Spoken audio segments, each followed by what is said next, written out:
हाँ, तो आपका एक्सपेंस होगा 4 डिफरेंट लेग्स में। फर्स्ट लेग में आता है आपका पासपोर्ट बनेगा तकरीबन को 5,000 Pakistan. What's up, this is market, welcome to my YouTube channel Razak Azmi vlogs. आज के ब्लॉग में बात टोटल कितना एक्सपेंस लगता है एक स्टूडेंट को यूके आने। एक्सपेंस की बात होगी दोनों करेंसी में, रुपीस और पाउंड्स दोनों में। जो पैसे मैंने पाउंड्स में दिए वो मैं पाउंड्स में बताऊंगा, और जो पैसे मैंने पीकेआर में दिए वो पीकेआर में बताऊंगा। रिकमेंड ये करूंगा कि अगर आपने किसी भी कंट्री में जाना, यूके, ऑस्ट्रेलिया या कनाडा, तो आप अपने कम से कम प्रोसेस को 4 महीने पहले शुरू करें। ये वैसे प्रोसेस जो है, ये प्रोसेस 1 महीने में भी हो सकता है, लेकिन अगर आप 4 महीनों में करेंगे तो किसी बसड़ में नहीं फंसेंगे और बहुत सारी चीजें जो है वो स्मूथली चलेंगी। मेरे प्रोसेस को टोटल टाइम लगा था 8 मंथ, क्योंकि मैंने कुछ एक्सप्लोरेशन करनी थी पाकिस्तान में। वो करने के बाद मुझे यहाँ आना था, तो मेरे केस में मुझे 8 महीने लगे हैं, लेकिन नॉर्मली आपको 1 महीने में भी हो जाता है, मुझे पता है। और 4 महीने लेके चलेंगे तो बेस्ट रहेगा। हाँ, तो आपका एक्सपेंस होगा 4 डिफरेंट लेग्स में। फर्स्ट लेग में आता है आपका पासपोर्ट बनेगा तकरीबन को 5,000 पाकिस्तानी रुपीज़ में, जिसको अगर हम कन्वर्ट करते हैं पाउंड्स में तो वो बनते हैं ऑलमोस्ट 20 पाउंड्स। जो मोस्ट इंपॉर्टेंट है वो आइल्स है। लोग बहुत ज़्यादा आइल्स से घबराते हैं, आइल्स दे दें, क्योंकि जब यहाँ आएंगे तो यहाँ पे आके वैसे भी ब्रिटिश इंग्लिश बोली नहीं जाती। मेरे सीन में ये था, मैं आइल्स देकर आया था और मैंने आइल्स की ट्यूशन की फी मुझे पड़ी थी 16,000 रुपीज़ पाकिस्तानी, जिसको अगर आप डिवाइड करें, छोड़ें क्या करेंगे, डिवाइड करके आपने अपने एरिया के हिसाब से देनी है, और ये पैसे आपने पाउंड्स में नहीं देने, तो इसको कन्वर्ट करने की भी जरूरत नहीं है। मैं रेकमेंड करूंगा कि आइल्स जो है वो आप लोग कर आएँ, लेकिन आइल्स की ट्यूशन लेने की कोई ज़रूरत नहीं है। मैंने जब आइल्स की ट्यूशन ली थी तो उसमें सिर्फ प्रैक्टिस ही कराते, तो प्रैक्टिस आप घर में भी कर सकते हैं। ऑनलाइन बहुत सारे इंस्टीट्यूट्स हैं, ऐप आप वो डाउनलोड करें, कहेंगे ऐप का लिंक नीचे दे दूंगा। लेकिन टू बी ऑनेस्ट आइल्स कर लें, आसान है, ज़्यादा मुश्किल नहीं। बात करें आइल्स की फीस कंपलसरी है, जो कि आपको देनी है, तो वो तकरीबन बनती है पाकिस्तानी 38,000 रुपीज़।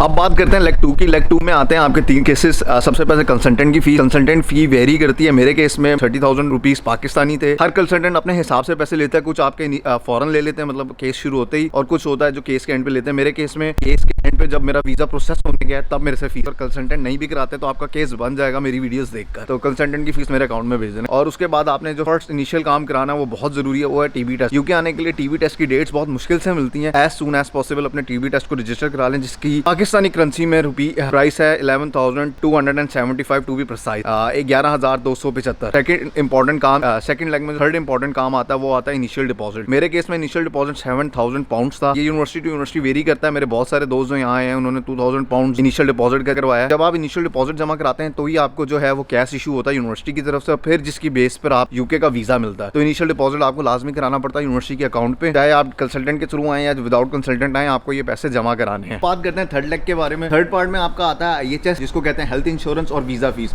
हेल्थ इंश्योरेंस की फीस क्योंकि आपने हर साल करानी है, पर ईयर के हिसाब से मैंने पे की थी 705 पाउंड, यानी कि 705 पाउंड, जो कि पाकिस्तानी बनते हैं 1,60,000 या 1 लाख, ऑलमोस्ट 1,67,000 रुपये। वीजा लगने में ऑलमोस्ट कोई 14 वर्किंग डेज लगते हैं। मेरे केस में मेरा वीजा थोड़ा सा लेट आया था, क्योंकि जब मैंने अप्लाई किया था तब क्रिसमस का ऑफ आ गया था, तो लगे 14 वर्किंग आवर्स ही थे, लेकिन वेकेशंस की वजह से अगर हम दिन काउंट करें तो वो 21 डेज लगे थे। तो इस तरह आप अपने केस को, टाइम मैनेजमेंट बहुत ज्यादा इंपॉर्टेंट है, ऐसे टाइम में अप्लाई करें जब यूके में क्रिसमस वेकेशन ना हो। कैश आने के बाद आपने वीजा प्रोसेस करना होता है। वीजा एप्लीकेशन की फीस है 81,000 पाकिस्तानी रुपीज़। अब बात करते हैं फोर्थ लेग की। फोर्थ लेग में बहुत ज़्यादा कुछ खर्चा नहीं होता। मेन चीज़ें होती हैं। जो सबसे पहले आती है आपकी टिकट, जो एयरलाइन की टिकट वो 1,20,000 की। आपके केस में हो सकता है कि सस्ती मिल जाए, क्योंकि 84,000 से लेकर 5 लाख तक भी टिकट चली जाती है। अब 2 ईयर में इकोनॉमी क्लास में आया था तो मुझे 1,20,000 की पड़ी थी।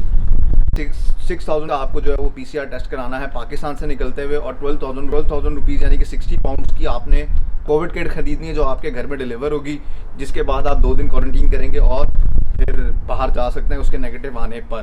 पहले ये सीन होता था कि आपको होटल बुकिंग करानी पड़ती थी, 14 दिन का क्वारंटीन करना पड़ता था, लेकिन अब वो ख़त्म कर दिया है गवर्नमेंट ने। तो बहुत ज़्यादा बड़ी अमाउंट है पाकिस्तानी रुपीज़ में, अगर पाउंड्स में कन्वर्ट करें इसको तो ऑलमोस्ट आपके पास 10,000 पाउंड्स होने चाहिए यूके आने के लिए, और अगर पाकिस्तानी रुपीस में बात करें तो 21 लाख रुपए के लगते हैं। अब बात करते हैं बैंक स्टेटमेंट की। तो बैंक स्टेटमेंट में 2 चीजें बहुत इंपॉर्टेंट हैं, आपकी रिमेनिंग फीस और 1 year living expense in UK, जो कि यूके में लिविंग एक्सपेंस लंदन में वो 12,000 पाउंड है पर ईयर, और अगर आप आउटसाइड द लंदन रहते हैं तो वो 9,000 पाउंड है पर ईयर। लेकिन इससे कम में आपका गुजारा हो जाता है। मैंने एक वीडियो लगाई हुई एक स्टूडेंट के साथ, वो चेक कर लीजिएगा, आपको प्राइसेस का अंदाजा हो जाएगा कि आपको कितना एक्सपेंस लगता है। लेकिन गवर्नमेंट रिक्वायरमेंट के मुताबिक आपको इतने पैसे यहाँ पे रखने होते हैं बैंक अकाउंट में। वो तकरीबन 28 डेज की उसकी मैच्योरिटी होती है, उसके बाद आपकी बैंक स्टेटमेंट तैयार होती है। और बैंक स्टेटमेंट वीजा प्रोसेस में बहुत ज्यादा इंपॉर्टेंट है। बैंक स्टेटमेंट को बिल्कुल ना कीजिए, बिल्कुल ईजी मत लीजिएगा। बैंक स्टेटमेंट के ऊपर ही आपका पूरा वीजा प्रोसेस रिलाय कर रहा होता है।